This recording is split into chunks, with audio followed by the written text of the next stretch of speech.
Hi friends, இதான் R15 V4 head. இது பார்த்தீங்கன்னா விவிஏ டெக்னாலஜின்னு சொல்லுவாங்க.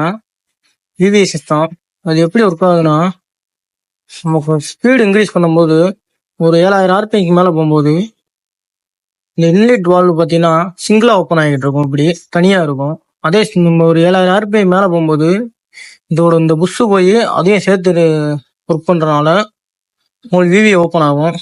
இது எப்படி இந்த புஷ் ஒர்க் ஆகுன்னு கேட்டிங்கன்னா, இதாங்க இந்த விவிஏ மோட்ரு வண்டி ஹெட்டில் பார்த்துருக்கீங்க. இதுதான் விவிஏ மோட்ரு. இந்த மோட்ரு மூலியமா இந்த பின்னு வெளியே வந்து அந்த புஷ் அமுக்கும். அதனால விவிஏ உங்களுக்கு ஆட்டோமேட்டிக்காக ஒர்க் ஆகும். ஒர்க் ஆகும். இது எதுக்குன்னு பார்த்தீங்கன்னா, உங்களுக்கு 7000 ஆர்பிஐ மேலே போகும்போது வால்வு இன்னும் கொஞ்சம் எக்ஸ்ட்ரா ஓப்பன் பண்ணி பெட்ரோல் இன்னும் எடுத்து உங்களுக்கு பிக்கப் அதிகமாகிறக்காண்டி ஸ்பீடு பிக்கப் அதிகமாகும். இன்னொன்று பார்த்தீங்கன்னா, இந்த வண்டியில் பிஸ்டன் போச்சு. சுத்தமாக பிஸ்டன் போனதுனால நம்ம இந்த வண்டிக்கு பேரல் கட்டு மாற்ற போகிறோம். இதை மாற்றிட்டு உங்களுக்கு அடுத்த வீடியோவில் அப்டேட் பண்ணுறேன். Okay bye.